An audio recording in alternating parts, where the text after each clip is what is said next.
That's Wyna, the tribal...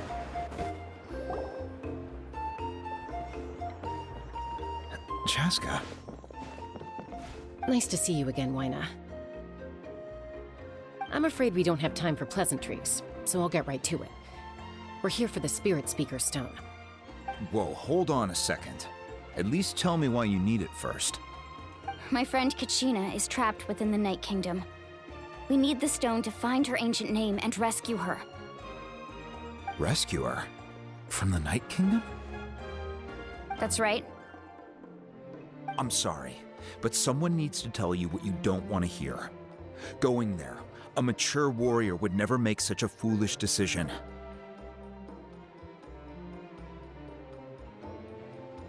The nature of battle is unpredictable. You never know how it's going to end. Losing a friend is tragic, but when that happens, the best thing you can do is focus on how to prevent further casualties. I appreciate what you're trying to say, Chief Wyna.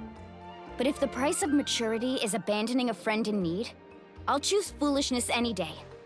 If Kachina's still holding on, then so will I. I thought you might say that. Is something wrong, Wyna? This doesn't seem like you. Life isn't complete without taking risks. That's always been your mantra. It's nothing. The Night Kingdom is a dangerous place. Can't blame me for checking if you were up to the task. If you're that determined, far be it from me to stop you. Here's the stone. Keep it safe, okay? It's not like we have a spare. Thank you. Huh. Seems like you two go way back. But aren't you from the Flower Feather Clan, Chaska? Oh, Chaska's a peacekeeper, so she's famous throughout the tribes. She's always the one people call to resolve conflicts, so we slowly got to know each other that way. Her younger sister Quichi's always hanging around our tribe, too. She's helped us out a lot in the past. Oh, you have a younger sister? Yes, I'll introduce you to her sometime. But let's get back to business. Wyna, how do we use the stone? As you probably know, your intended destination is completely different from the real world. The Night Kingdom is like a river flowing with concepts, and the ancient name you seek is like a tiny fish swimming downstream.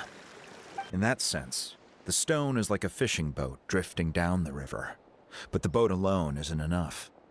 You need a fisherman experienced enough to steer it in the right direction. We couldn't do that ourselves?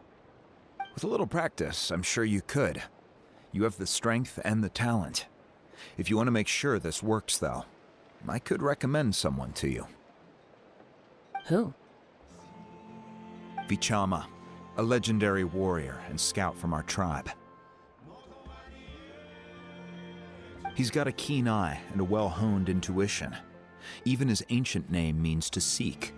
If you're fishing for a name, you're gonna want him on the boat. Vichama?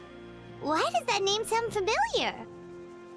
He's one of Auntie Atea's hot spring buddies. I've heard stories about him. Where can we find him? Ever since Malco passed, he spends most of his time gazing out at the scenery from the cliff tops. Follow the path that way, and I'm sure you'll find him. Thank you. We'll go look for him there.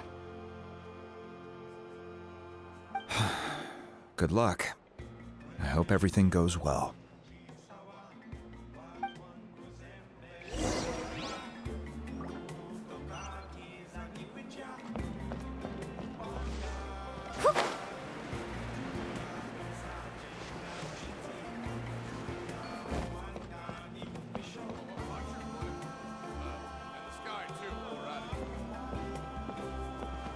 Someone admiring the scenery from the cliff tops. Ah! That must be him! Hello there! Are you Vichama? That's me. Did you need something?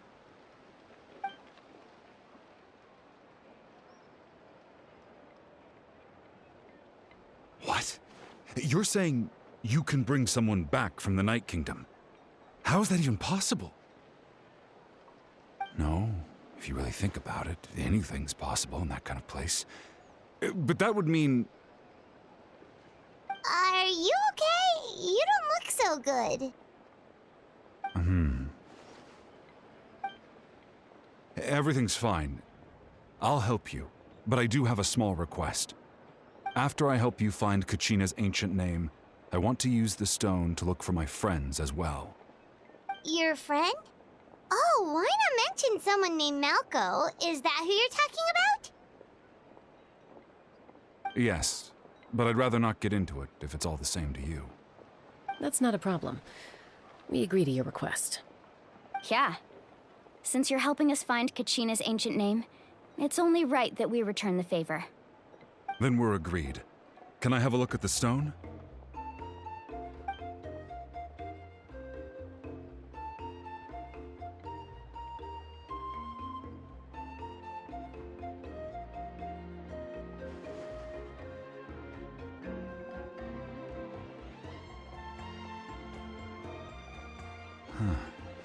I see. From what I can tell, it functions almost like an abyssal pylon. Both connect the Night Kingdom to the living world. Once the connection is established, the abyss will come surging through the opening like a predator honing in on the scent of blood. So we have to be sure not to use it in a tribal settlement. Wow, you got all that just from looking at it? I just picked up on the basics, really. I still have no idea why it works. You said someone named Lali invented this. They must be a genius. I'll go find an open area and start setting things up. In the meantime, I need you to get 2 things for me. We'll go right away. What do you need? First, I'll need some hook ropes. Pretty much every store around here carries them, so no need to go anywhere special. Oh, and I need to build a net out of them, so make sure you get a good amount. Wait, are you saying you're going to use a real net to catch Kachina's ancient name? How does that work when one's tangible and one's not? By creating something tangible in our world, like a net, we can create a connection to a corresponding concept in the Night Kingdom. Basically, I'm going to use the concept of a net to catch something equally intangible, an ancient name. Oh, I see. What about the second thing you needed? Right. I need 2 chunks of obsidian. Once we bring the ancient names into our world, we'll need a place to store them. Normally, you can only get obsidian from the Children of Echoes, but I heard there's a traveling merchant from that tribe around here somewhere, so maybe you can try your luck there. Gotcha! All right, let's split up. See that clearing? Let's meet over there when you're done. Oh, and you can send someone with me if you want. In case you're worried I might take the stone for myself. What do you think, Chaska? There's no need. Lena spoke highly of you. That means you're trustworthy. I appreciate it, even though that doesn't mean much to me anymore. Anyway, it'll take some time to set everything up, so no need to rush. I'll see you in a bit.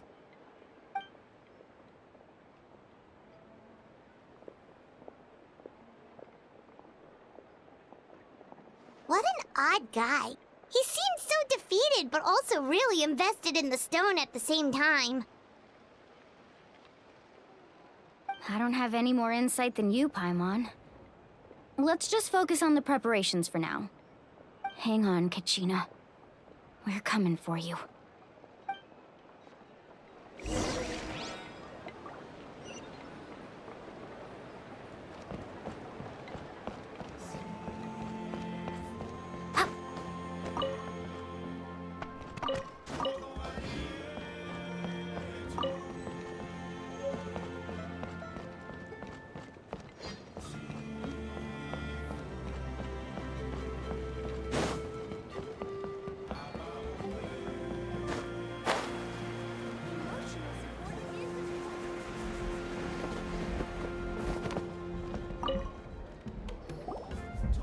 Hello. Do you have any hook ropes for sale? Hook ropes? As in rock climbing equipment? Yes. How much for your whole stock? Oh, the whole thing? Let me see. That would be 30,000 mora in total. Deal? Deal. Wait, really? What, you want me to drive down the price? We just need these as fast as possible, thanks. Oh, no problem at all. I'll even pass along some information on the house. These ropes are usually used by rock climbing enthusiasts. If you want to learn, Roka's the person you want to ask. All right, that's everything. Here you go. Now we need the obsidian. Let's go talk to the traveling merchant Vichama mentioned.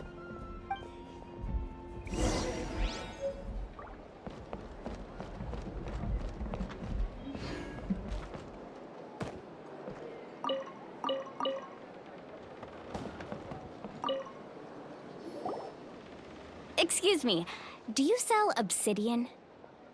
Why, yes. I've got a chunk for sale right over there. Perfect. Is that the only one, though? We actually need two. That might be tough. Tell you what, I'll take a look through these boxes over here and we'll see what we can find. Thank you so much. We'll wait here.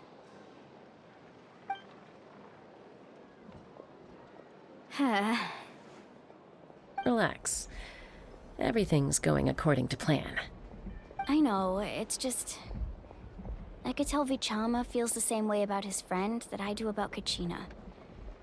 I hope this chunk of obsidian isn't the only one.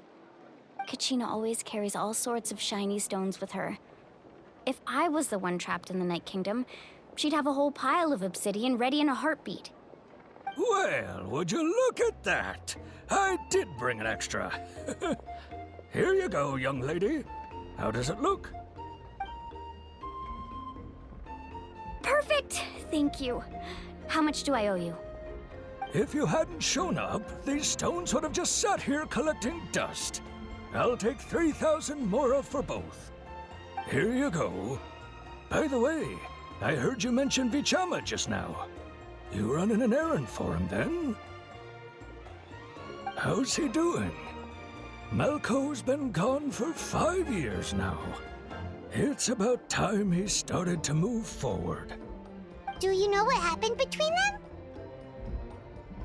I heard about it in passing while I was out drinking one night, but I don't know all the details. Vichama and Malco grew up together, and even made a name for themselves together. Malco was an amazing fighter, capable of knocking out multiple opponents in a single hit, while Vichama excelled at scouting and analyzing the battlefield. The two made an excellent team, and managed to beat back the Abyss several times. 5 years ago, they both emerged triumphant in the pilgrimage, and were placed on the same team to fight the Abyss. But on the eve of battle, the Abyss launched an attack on their tribe, and Vichama suffered an injury to his leg while attempting to rescue someone. Then what happened? The team agreed that he couldn't fight the Abyss in his condition. Vichama didn't argue. He knew going to the front lines with an injured leg would make him a burden in battle. So they raised the issue with the Pyro Archon, and she agreed to let him stay behind. It's just... Malco and the others ended up facing hordes of abyssal monsters in numbers that far exceeded anyone's expectations. The team made an error in judgment, and they fell to the onslaught. Vichama went into a deep depression after that. He blames himself for everything. Oh, you're not wrong. But it's possible he chooses to blame himself. Not because he did something wrong, but because he wasn't able to do anything at all. I've tried convincing him to move forward, to stop dwelling on the past. But the shadow of Malco's death hangs over him still. The Abyss has caused so much suffering, and some wounds never heal. I wish there was something he could do to make himself feel better, but... anyway, that's the gist of it. Maybe you could help him talk things through sometime. I would really appreciate it.